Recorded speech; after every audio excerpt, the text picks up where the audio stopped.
Баршаңызға қайырлы күн, достар. Менің арнама қош келдіңіздер. Сіздермен Дина. Ең алдымен подписация батырмасын басып, қоңырауша белгісін баса кетіңіздер. Сіздермен бүгін шиенің пайдасы мен зияны туралы ақпаратпен бөлісетін боламын. Шие бұл дәмді әрі пайдалы жидек, ал шілде айы шие маусымның ең қызған шағы. Сондықтан қазір шиені барынша пайдаға жарату керек. Шие бұл күшті антиоксидант, сонымен қатар оның құрамында көптеген пайдалы заттар бар. Ұйқысыздық пен буын ауруларына көмектеседі. Бір шынаяқ шие құрамында 90 килокалория, яғни жеткілікті мөлшерде жасұнық А және С дәрумені бар. Шие мыңдаған жылдар бойы өсіріліп қолданылып келеді. Ол ежелгі Римде, Грецияда және Қытайда бұрыннан бері дастарханға қойылған. Шие алғаш рет Персияда пайда болып, құстар арқылы Еуропаға жеткізілген. Шие туралы қызықты деректер. Бір қызығы, шие 15-30 жыл өмірін 3-4 жылында ғана жеміс береді. Бір маусымда ағаштан 70 келіге дейін жидек алуға болады. Шиеден уланып қалу әбден мүмкін, бірақ жидектің өзінен емес. Әсіресе шиені сүйегімен жұтып қоятын жас балаларға бермеген абзал. Шие сүйегінің құрамында адам ағзасында көгерткіш қышқылына айналатын амигдалин бар. Шие маусымы мамыр-шілде аралығында. Осы уақыт ішінде сіз оны тұтынып қана қоймай, мұздатқышқа салып, жыл бойына шие сақтап үлгеруіңіз керек. Егер бұл сізге қажет екеніне күмәніңіз әлі бар болса, онда шиенің пайдалы қасиеттерімен туралы оқи отырыңыз. Артық майдан арылуға көмектеседі. Зерттеушілер жоғары калориялы диета ұстанған, ауыз қуыратын шие ұнтағын жеген егеу құйрықтар шие жемеген егеу құйрықтарға қарағанда әлдеқайда аз салмақ қосқандығын анықтаған. Қартаюды баяулатады. Шие басқа жемістерге қарағанда антиоксиданттарға бай. Антиоксиданттар теріні қартайтатын еркін радикалдар мен ағзаға күресуге көмектеседі. Бұлшықет ауруы азаяды. Зерттеушілер жарты кесе шие немесе бір стакан шие шырыны бұлшықеттің қабуына азайтады деп сендіреді. Қант диабетін қорғайды.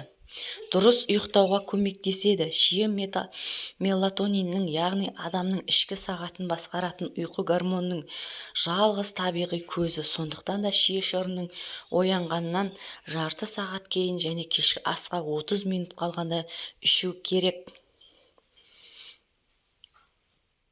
Осылайша мелатонин гормонының өндірісі арта түседі. Альцгеймерге шалдыққан егде жандарға көмектеседі. Альцгеймер қауымдастығы есте сақтау қабілетін жақсартатын тағамдар тізіміне шиені қосты.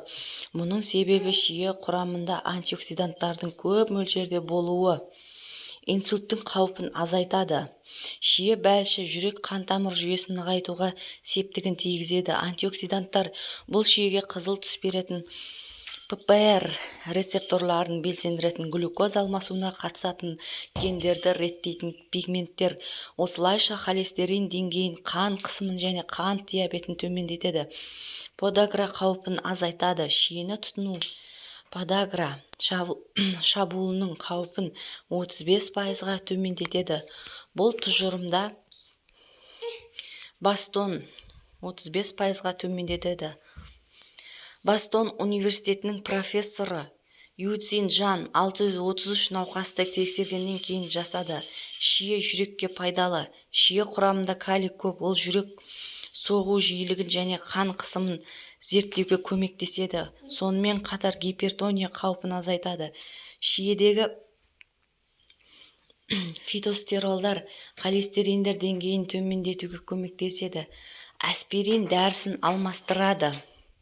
Буындар қабынғанда көмектеседі. Шие шырынын 3 апта бойы күніне 2 рет қабылдағаннан кейін ісінген буындарға ауырсыну айтарлықтай азаяды.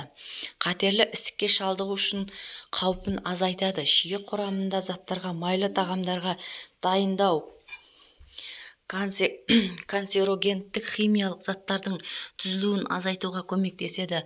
Қояншық ауруына ем болады. Қояншық ауруына емдік дәрі болмаған кезде дәрігер науқасқа жазда шие жидектерін жеп, ал қыста шие жапырақтарына қайнатпа ішуге кеңес берген.